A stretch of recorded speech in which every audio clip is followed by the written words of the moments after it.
Graças e paz a todos. Meus irmãos, esta manhã nós daremos continuidade à série de sermões expositivos no livro de Êxodo. E hoje nós vamos juntos refletirmos sobre o capítulo número 2 de Êxodo, do versículo 1 até o versículo 10. Então quero pedir que você abra sua Bíblia lá. Êxodo capítulo 2. Do versículo 1 até o versículo 10. Enquanto os irmãos vão abrindo o texto, eu quero trazer uma breve recapitulação daquilo que nós já vimos até esse presente momento.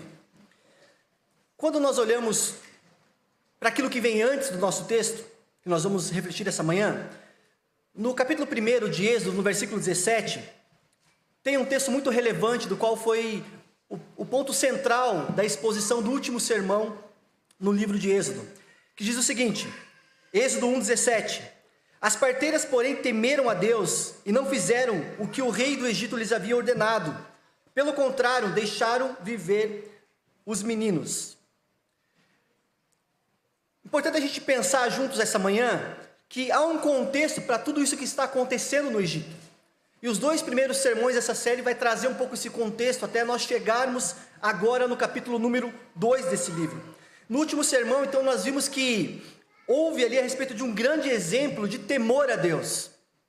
Duas parteiras hebreias, 2 mulheres que até aquele momento eram desconhecidas e talvez até insignificantes para o contexto geral do Egito, que naquela época era um povo poderoso, a maior nação do mundo, pelo fato delas temerem ao Senhor, pelo fato delas considerarem aquilo, quem Deus é e o que Deus havia até então revelado a respeito de si ao povo, elas temem ao Senhor, e o fato de elas temerem ao Senhor faz com que os nomes delas sejam recordados por nós até os dias de hoje. Sifrá e Puá. Caso você não tenha ouvido esse sermão, você pode depois acessar o nosso YouTube ou Spotify, e ele está lá para nós vermos novamente. Observe algumas coisas importantes sobre o livro de Êxodo, meus irmãos, nessa recapitulação breve. Existe muita semelhança entre o que acontece com Israel no Egito e aquilo que acontece conosco hoje no século 21. E eu quero chamar sua atenção para isso. Tal como Israel lá no Egito, nós somos salvos de alguma coisa. Israel no Egito foi salvo de uma escravidão física. Nós, como crentes hoje, somos salvos da escravidão do pecado. Para alguma coisa nós somos salvos para testemunhar e adorar ao nosso Deus. Esta ideia de ser liberto do Egito é registrada muitas vezes na Bíblia. Mas também, tal como Israel no Egito, ele foi salvo, nós também somos salvos pelo sangue do Cordeiro. Vocês se recordam que os primogênitos foram salvos porque aspergiram o sangue do Cordeiro no umbral da sua porta. Então o anjo da morte, quando passou no Egito, viu aquele sangue e então passou por cima daqueles que haviam feito isso por fé. Da mesma forma, nós hoje somos salvos por causa do sangue do Cordeiro Pascual, o nosso Senhor Jesus Cristo, que derramou o seu sangue por nós. Tal como Israel, fomos salvos e agora somos peregrinos nesta terra. Da mesma forma que Israel, ele após sair do Egito, ser liberto dessa escravidão, ser salvo pelo sangue do Cordeiro, eles passam então a ser peregrinos em uma terra estranha, caminhando em direção a Canaã, a terra prometida.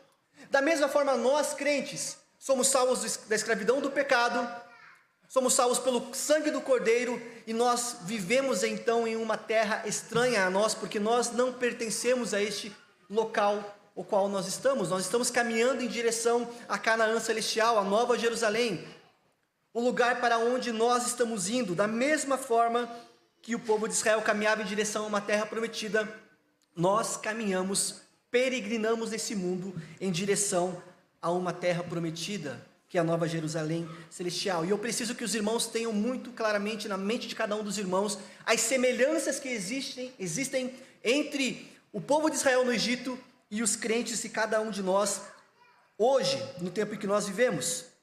O texto que nós vamos ler daqui a pouquinho, meus irmãos, ele vai trazer para a gente diretamente acerca de uma doutrina muito importante para nós e que nós precisamos tê-la firmemente em nossa mente e no nosso coração. É a doutrina da providência divina, a divina providência do nosso Deus. Mas você pergunta, pastor, o que é a divina providência? O que é a providência divina? A confissão de fé que a nossa igreja adota como resumo de fé, que é a Confissão Batista de 1689, ela vai dizer no capítulo 5 sobre a divina providência. Eu vou citar para os irmãos apenas o primeiro parágrafo e o sétimo, depois os irmãos podem lê-los em casa. Parágrafo 1 do capítulo 5 da Confissão de Fé Batista de 1689. Deus, o bom Criador de todas as coisas, em seu infinito poder e sabedoria, presta atenção agora, irmãos, sustenta, dirige, dispõe e governa todas as criaturas e coisas, desde a maior até a menor, por sua muito sábia e santa providência, para o fim para o qual foram criadas, segundo sua infalível presciência e o livre e imutável conselho de sua própria vontade, para o louvor da glória de sua sabedoria, poder, justiça, infinita bondade e misericórdia. Capítulo 7. Assim como a providência de Deus em geral atinge todas as criaturas, assim também, de uma forma muito especial, Ele cuida de sua igreja e dispõe todas as coisas para o bem dela.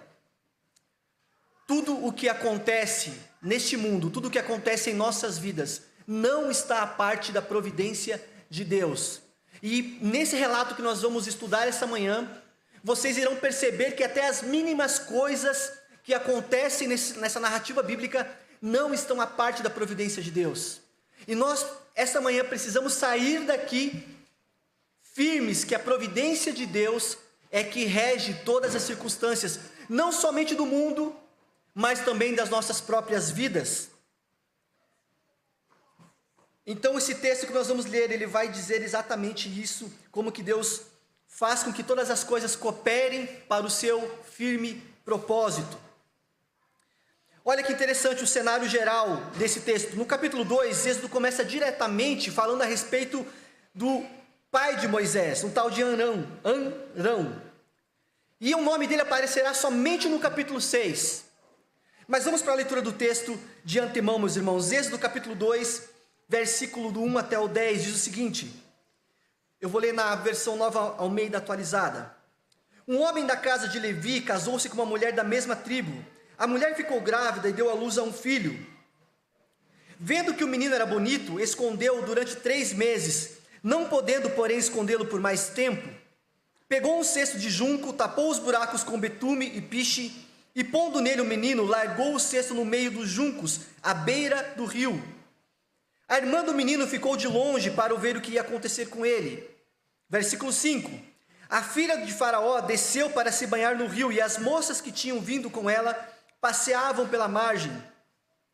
Quando ela viu o cesto no meio dos juncos, mandou que uma das suas criadas fosse buscá-lo. Abrindo o cesto, viu a criança, e eis que o menino chorava. Ela teve compaixão dele e disse: este é um menino dos hebreus. Então a irmã do menino perguntou à filha de Faraó: quer que eu vá chamar uma das hebreias para que sirva de ama e crie essa criança para a senhora? A filha de Faraó respondeu: vá. A moça foi e chamou a mãe do menino. Então a filha de Faraó disse à mulher: leve este menino e amamente-o para mim. Eu darei um salário para você. A mulher pegou o menino e o criou. Quando o menino já era grande, ela levou-o à filha de Faraó, da qual ele passou a ser filho. Então esta lhe deu o nome de Moisés e disse: porque das águas o tirei. Vamos orar, irmãos? Santo Deus, nós estamos mais uma vez diante da sua palavra, sua santa palavra. E mais uma vez, Pai, nós rogamos ao Senhor de toda a graça, que o Teu Espírito Santo que habita naqueles que pertencem ao Senhor, abra nosso coração, nossa mente, nosso entendimento, ilumine cada um de nós esta manhã para compreendermos as verdades que estão nesse texto inspirado pelo Teu Espírito. Senhor Deus, nós precisamos que o Senhor nos ajude a compreender essas verdades. A parte do Teu Espírito, nós jamais compreenderíamos coisa alguma a respeito do Senhor. E nós clamamos ao Senhor esta manhã que mais uma vez o Teu Espírito ilumine corações e mentes, que o Seu nome seja glorificado, exaltado por meio da Sua palavra nesta manhã. Senhor Deus, em nome de Jesus nós pedimos isso ao Senhor. Amém. Meus irmãos, perceba que o cenário geral desse texto, como nós já vimos nos sermões anteriores, havia uma ordem muito clara de Faraó.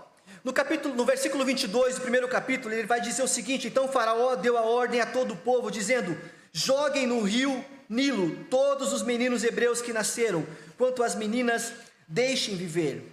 Perceba, há uma ordem clara do homem mais poderoso do mundo naquele momento: matem os meninos, joguem no rio Nilo e deixem esses meninos morrerem. Esses meninos hebreus, eles não podem crescer, eles não podem se desenvolver, porque este povo já está muito numeroso.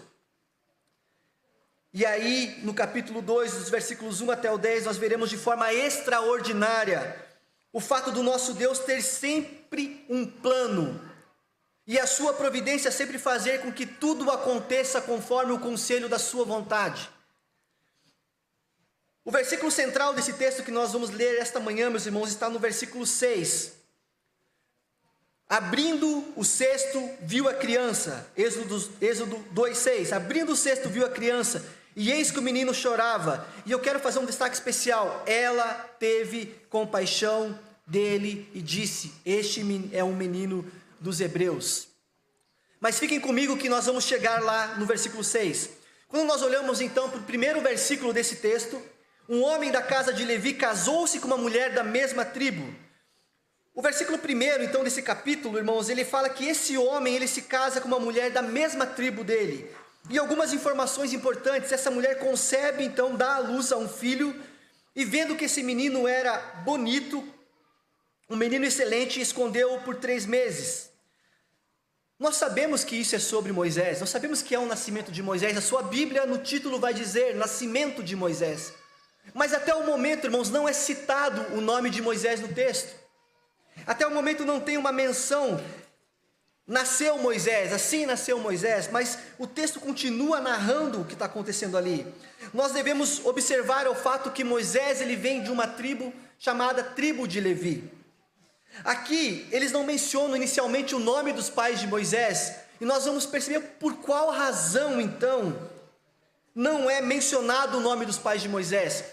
Nós olhamos anteriormente que o nome de 2 parteiras é citado, Sifrá e Puá.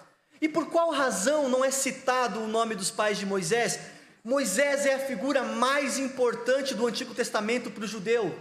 Ele é um tipo de Cristo, ele é um homem, apesar de ser pecador, ele é alguém que tem características que remetiam para a figura do Messias.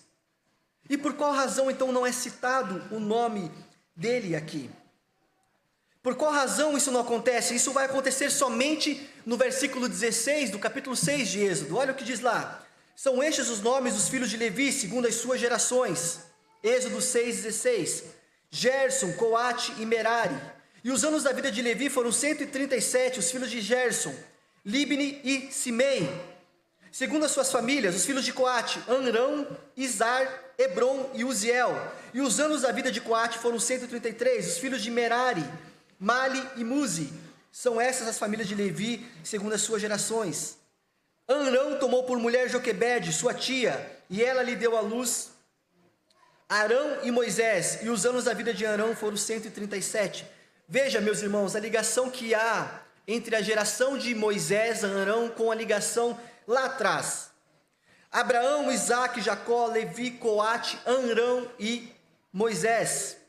Mas nós sabemos quem foi Abraão, Isaque e Jacó, não é verdade? Desde pequenos, na escola bíblica dominical, nós aprendemos, quando crianças, a respeito dos patriarcas da fé. Nós aprendemos a respeito de Abraão, Isaque e Jacó, e nós sabemos quem eles são. Mas agora, quem é Levi? Quem é esse homem do qual descende Moisés? Levi, nós sabemos, e pela escritura sagrada, que Levi era o filho número 3 de Jacó. E vocês se recordam também, irmãos, que Levi, ele não recebeu uma divisão de terras. A tribo de Levi foi uma tribo separada por Deus para realizar os trabalhos religiosos daquele período, daquele momento em que Deus estava se revelando para o povo. Então Levi não deveria ter terra, não deveria ter uma terra para eles viverem, mas eles deveriam viver no meio de todas as outras 11 tribos de Israel e ficarem responsáveis pelos serviços religiosos das tribos de Israel. Isso era a função da tribo de Levi, de onde Moisés descende.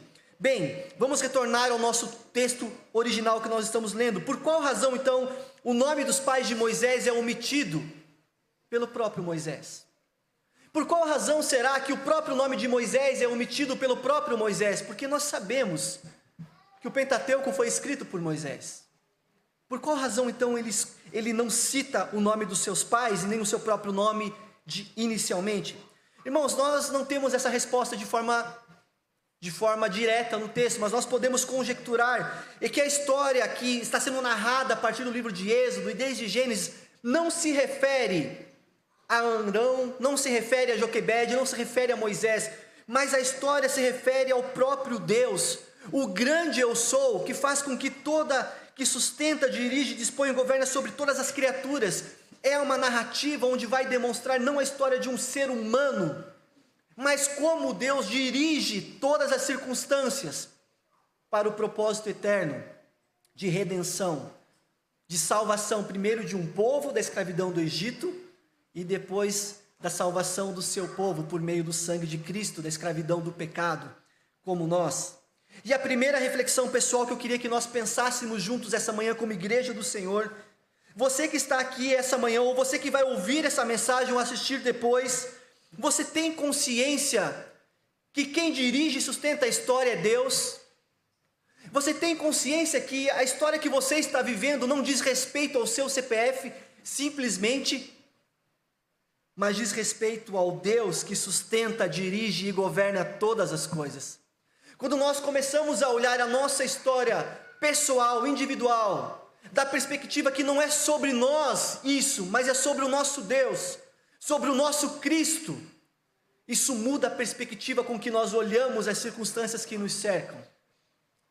Quando nós temos bem claramente no nosso coração, na nossa mente, a certeza que o nosso Deus é quem está dirigindo a nossa história, que é quem dirigiu a história do mundo todo até esse presente momento, faça com que nós olhemos para o nosso redor, olhemos para as nossas vidas de uma maneira muito diferente. Meus irmãos, se nós tivermos essa visão das nossas vidas, sairia das nossas costas um peso enorme de achar que nós é que fazemos e acontecemos. Deus é quem faz e acontece. Deus é quem dirige todos os passos de toda a humanidade, até mesmo dos ímpios. Você acredita nisso? Até mesmo os passos dos ímpios são dirigidos pela providência de Deus, e os ímpios fazem aquilo que Deus quer que eles façam, permita que eles façam. Precisamos sair daqui essa manhã com uma consciência real e definitiva que esse texto é a respeito de como Deus conduz a história. Que as nossas vidas não é a respeito de cada um de nós, mas é a respeito de um Deus grandioso que conduz as nossas histórias. E isso nos leva a um princípio muito importante que nós precisamos refletir essa manhã. Às vezes nós podemos pensar, podemos ser levados a pensar e muitas vezes até mesmo falar que as coisas ao nosso redor estão desmoronando, que as situações ao nosso redor estão fugindo ao nosso controle. E de fato, não está no nosso controle. Mas quando nós olharmos ao nosso redor e pensarmos que tudo que está ao nosso redor não está acontecendo conforme o que nós queremos que acontecesse, nós precisamos nos lembrar que Deus está conduzindo a nossa história. Deus está conduzindo cada passo que nós damos.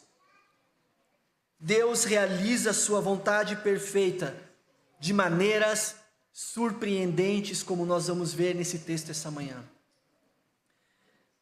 É como se Deus olhasse para nós e falasse: confia na minha divina providência, confia que eu estou conduzindo a história.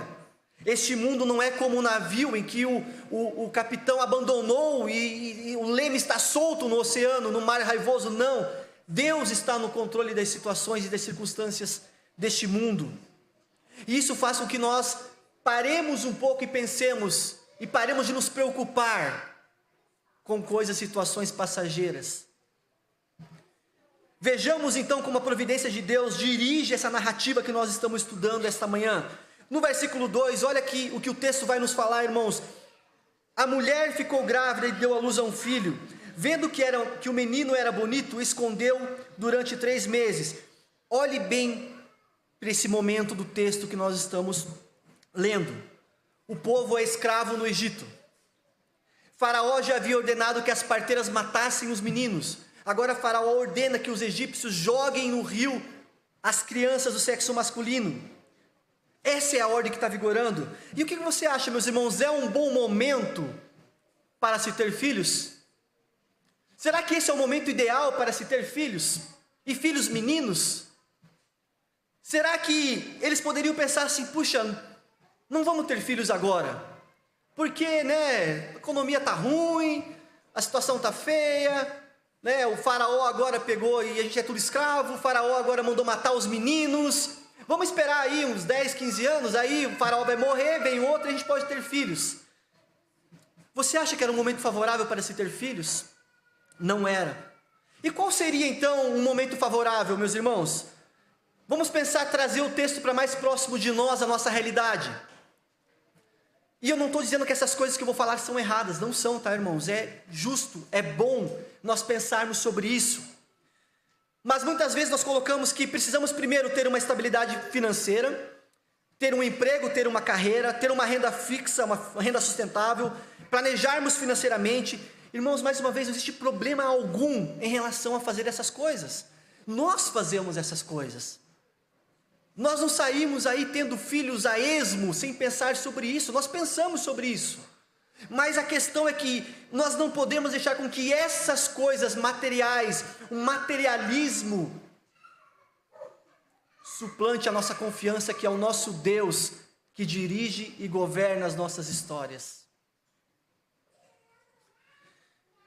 As incertezas da vida, meus irmãos, os medos, nossa situação atual, ou seja lá o que for, não deve fazer com que percamos a confiança no Deus que dirige a história.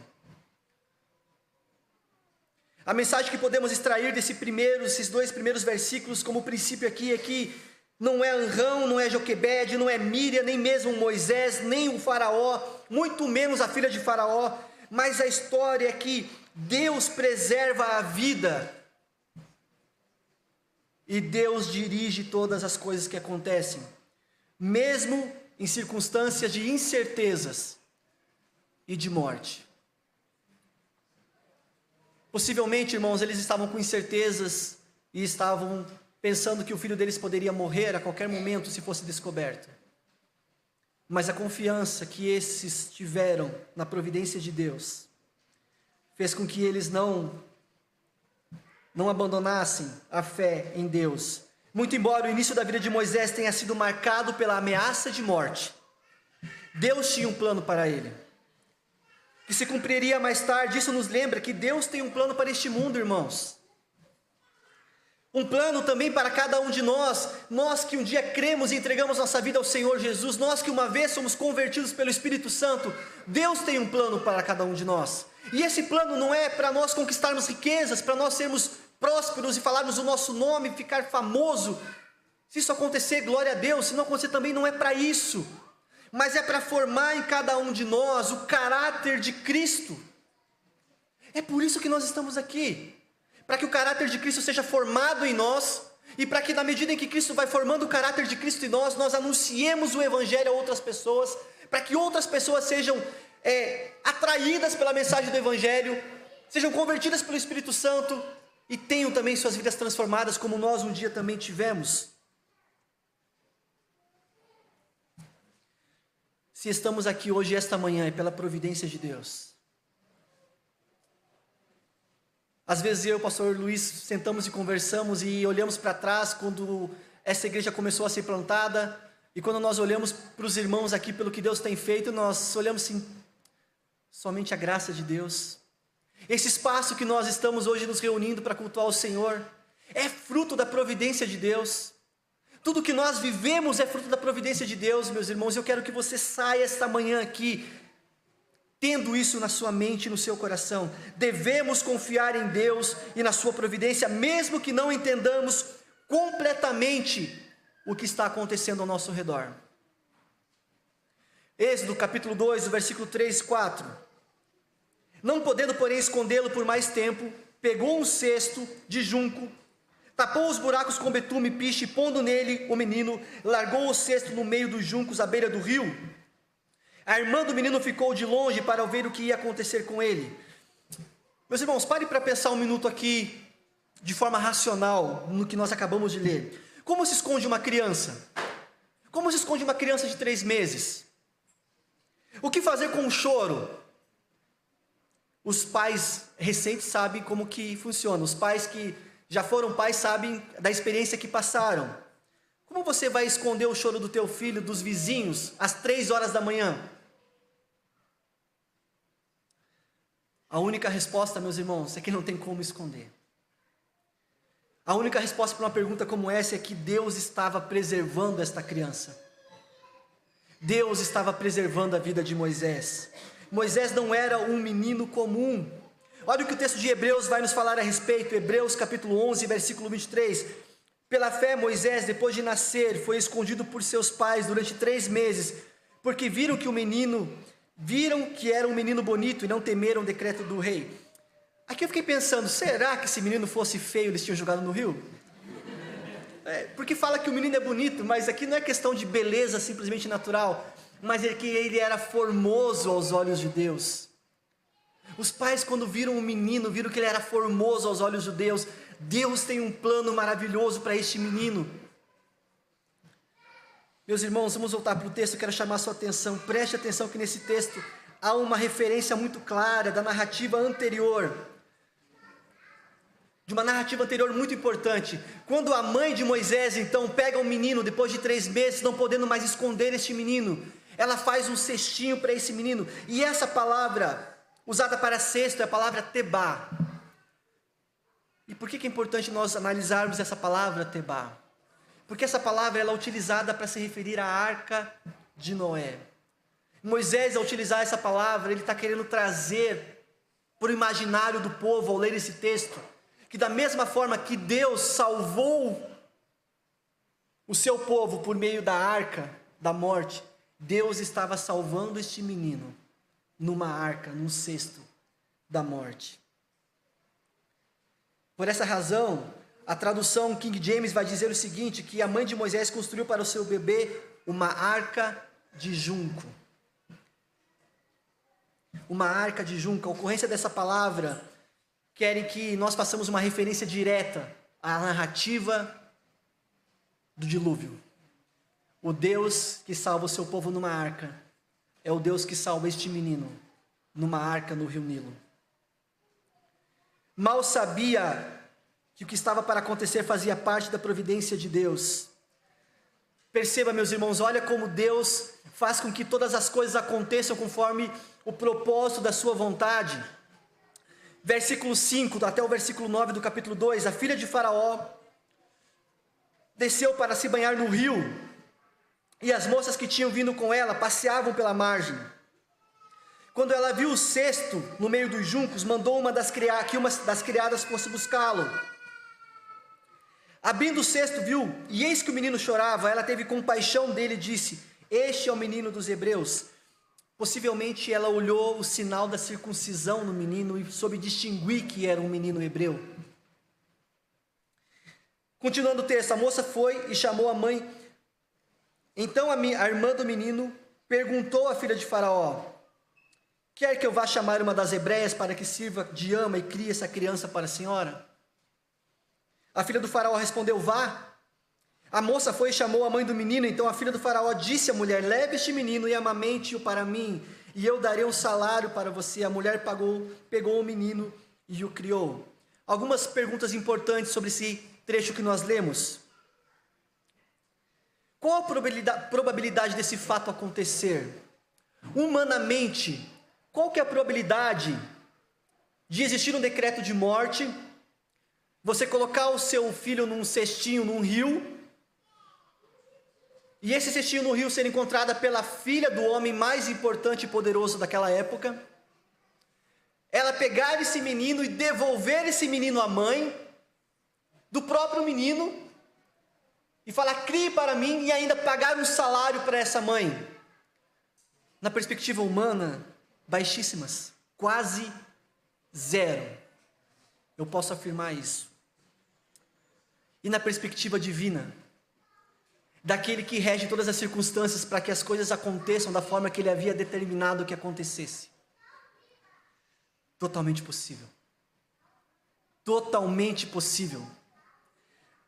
Deus usa uma pequena garotinha, que talvez tivesse algo entre 6 e 12 anos, não temos firmeza para afirmar a idade certa, mas segundo os especialistas tinha essa idade, uma criança.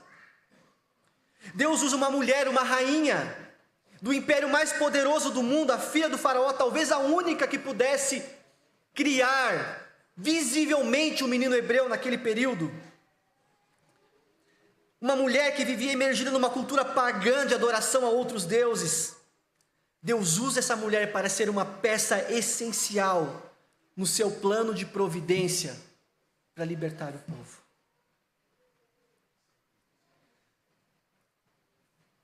Aqui uma reflexão pastoral para nós esta manhã. Talvez você esteja como os pais de Moisés estavam antes de colocá-lo no cesto. Talvez você esteja vivendo alguma circunstância em sua vida que você não veja esperança. Esse relato nos faz entender e compreender que quem dirige a história e as circunstâncias, não somente do povo naquele período, mas as nossas também, é o nosso Deus. E o que nós precisamos e que nós devemos é confiar amplamente em Deus, nos seus planos, mesmo que nós não entendamos o que está se passando. Primeiro vem a incerteza sobre a vida do filho. Depois a certeza que o seu filho viveria, e muito mais do que isso, que ela própria amamentaria o seu filho, criaria o seu filho, não precisaria mais esconder o seu filho, porque aquele filho que ela estava criando, que era o dela, é também o filho da filha de Faraó. Então Moisés cresceu no meio de todo mundo. Ninguém poderia tocar ele, porque ele era filho da filha de Faraó. E ainda recebendo um salário para isso. Veja como Deus tem um plano. Perceba que aqui as ações da princesa, as ações da menina, as ações da mãe, não são simplesmente um jogo, um conluio, alguma coisa humana para se acontecer, mas é o próprio Deus dirigindo a história. Quando nós olhamos para as ações dessa princesa, eu quero que os irmãos prestem atenção nisso a partir de agora que eu vou falar. As ações dessa princesa se assemelham em muito às ações do próprio Deus com o povo. No capítulo 2, no versículo 5, vai dizer que ela, a princesa, desceu ao rio Nilo. Olha o que o texto fala. A filha do faraó desceu para se banhar no rio. No capítulo 3, no versículo 8, do texto de Êxodo, olha o que o texto fala. Que Deus fala para o povo: por isso desci a fim de livrá-los. A fim de livrá-lo da mão dos egípcios. No mesmo versículo 5 do capítulo 2, o texto fala que ela viu o cesto. A princesa viu o cesto. No versículo 7 do capítulo 3, o texto vai dizer o seguinte: então o Senhor continuou: certamente vi a aflição do meu povo que está no Egito. No versículo 6 do capítulo 2, essa princesa, ela ouve o choro do bebê. No versículo 7 do capítulo 3, o texto vai falar que então o Senhor continuou: certamente vi a aflição do meu povo que está no Egito, ouvi o seu clamor por causa dos seus feitores, conheço o sofrimento do meu povo. Há uma relação direta na ação de Deus com o povo, na relação dessa mulher ímpia com o pequeno Moisés. A filha do faraó teve compaixão. O verbo ter compaixão aparece somente aqui no texto de Êxodo, mas em outras partes ele é usado para indicar uma compaixão divina. Algumas traduções trazem, ela teve piedade daquele menino, ela teve dó daquele menino, mas não é a melhor opção de tradução. Sem dúvidas, a melhor opção é ela teve compaixão. Então, qual que é a diferença em ter piedade e ter compaixão? Piedade significa sentir por. Se eu tenho piedade de alguém, eu sinto por aquela pessoa. Mas quando eu tenho compaixão, eu sinto com aquela pessoa. Parece que a dor daquela pessoa faz parte daquilo que eu estou sentindo. Isso é compaixão. A filha do faraó não apenas sentiu piedade e pena de uma criança hebreia, mas ela teve compaixão daquela pequena criança chorando num cesto no meio dos juncos no rio Nilo. Da mesma forma, Deus com o seu povo, como nós vimos. Deus tem compaixão do seu povo. Quando nós olhamos para o Novo Testamento, quando Jesus olha Jerusalém do alto do monte, ele chora e fala: Jerusalém, Jerusalém, como eu queria acolhê-los como a galinha faz com seus pintinhos, mas vocês não quiseram. Essa mesma compaixão que Deus demonstra pelo seu povo lá no Egito é a mesma compaixão que Deus demonstra por cada um daqueles que pertencem a Ele. Versículo 10: quando o menino já era grande, levou a filha de Faraó, da qual ele passou a ser filho. Essa lhe deu o nome de Moisés e disse: porque das águas o tirei. E aqui aparece o nome de Moisés pela primeira vez no livro de Êxodo. Seu nome é usado várias vezes no Antigo Testamento. E eu não vou abordar com os irmãos controvérsias a respeito do nome de Moisés, se é um nome, se é um título, mas aquilo que mais importa para nós, porque das águas o tirei. O tirar das águas equivale à mesma coisa que dizer o seguinte, meus irmãos: eu o salvei de uma morte certa.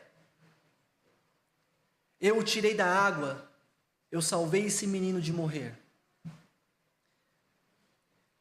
Se recorda do paralelo de Deus com a filha de Faraó, que nós fizemos agora há pouco? Deus nos tirou da água. Deus nos salvou da morte eterna. Deus nos deu vida por meio do seu Filho. Nós caminhávamos a passos largos para a morte, até que um certo momento em nossas vidas, Deus irrompe, e a sua providência divina nos resgata da morte da qual nós estávamos condenados a caminhar, sem esperança, e nos traz vida por meio do seu Filho.